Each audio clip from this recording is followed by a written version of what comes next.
Assalamualaikum warahmatullahi wabarakatuh. Perkenalkan, nama saya Erstina Siregar, Prodi PGSD semester 6. Di sini saya akan menjelaskan ciri-ciri korupsi. Sebelumnya, saya akan menjelaskan pengertian korupsi. Korupsi merupakan suatu perbuatan yang kejam, buruk, dapat disuap, tidak berpendidikan. Sudah banyak sekali peristiwa-peristiwa korupsi yang terjadi di Indonesia. Bukan Indonesia namanya jika belum pernah mendengar kata korupsi. Banyak sekali faktor-faktor yang mempengaruhi terjadinya korupsi.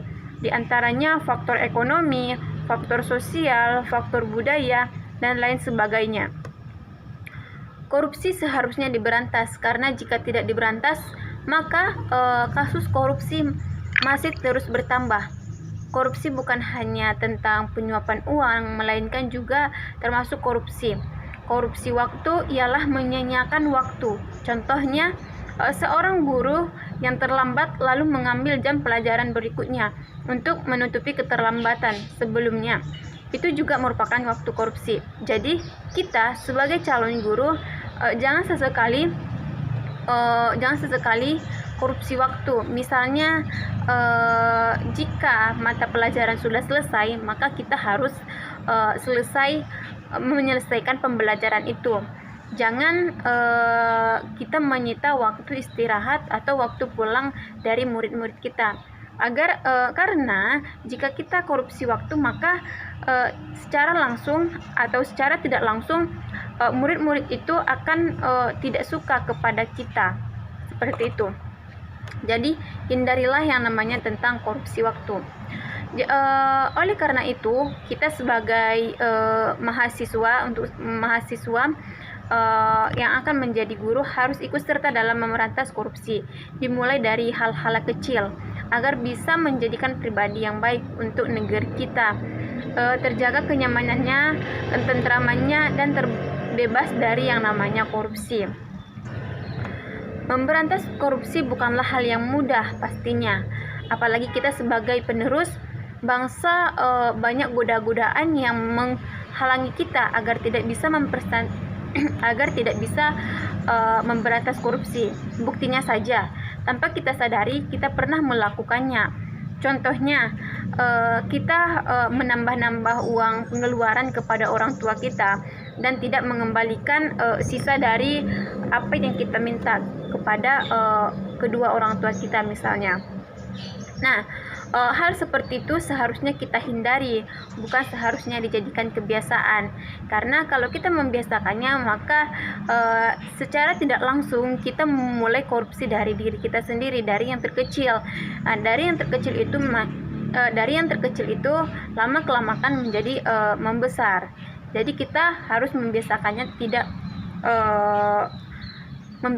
agar tidak termasuk orang-orang yang suka korupsi.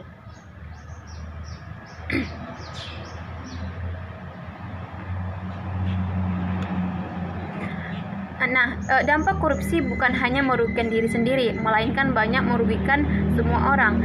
Karena kita sebagai warga negara Indonesia yang baik pasti tidak setuju jika korupsi itu terjadi. Bahkan korupsi sudah merajalela di Indonesia, meluas dari tingkat pusat sampai ke daerah. Bahkan di Indonesia, korupsi merupakan sesuatu hal yang wajar, sudah menjadi kebudayaan bagi warga Indonesia, apalagi dalam hal pemerintahan, sehingga kebiasaan yang sudah menjadi akar dalam rangka akan sulit untuk mencegahnya.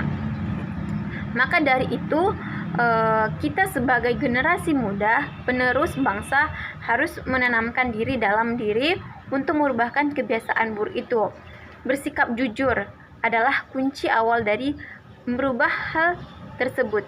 Pada dasarnya, korupsi adalah suatu pelanggaran hukum yang kini telah menjadikan kebiasaan hukum.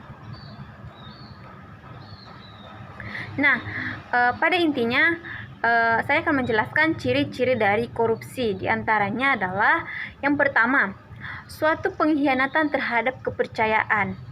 Yang kedua, penipuan terhadap badan pemerintahan. Yang ketiga,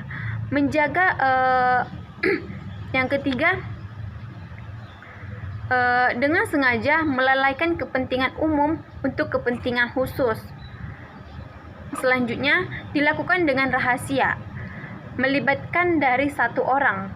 Selanjutnya, ada kewajiban dan keuntungan bersama. Selanjutnya, terpusatnya keinginan pada mereka yang menghendaki keputusan yang pasti. Adanya usaha untuk menutupi perbuatan korupsi dalam bentuk-bentuk pengesahan hukum, menunjukkan fungsi ganda yang kontributif pada mereka yang melakukan korupsi.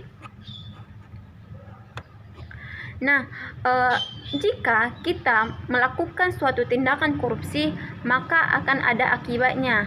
Nah, adapun akibat yang timbul bila terjadi tindak pidana korupsi diantaranya yang pertama adalah berkurangnya kepercayaan masyarakat terhadap pemerintahan. Yang kedua, berkurangnya kewibawaan pemerintahan dalam masyarakat. Yang ketiga, menyusutnya pendapatan negara.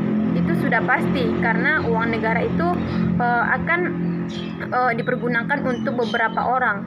Bisa jadi juga dipergunakan untuk pribadi sendiri. Selanjutnya, rapuhnya keamanan dan ketahanan negara. Selanjutnya, hukum tidak lagi dihormati. Seperti yang kita ketahui pada saat ini, karena kita sering mendengarkan yang namanya korupsi, maka kita sebagai masyarakat akan tidak merasa kita sebagai masyarakat secara tidak langsung sudah tidak menghargai atasan atau yang lain sebagainya, karena memang mereka sendiri tidak menghargai pekerjaan mereka seperti itu.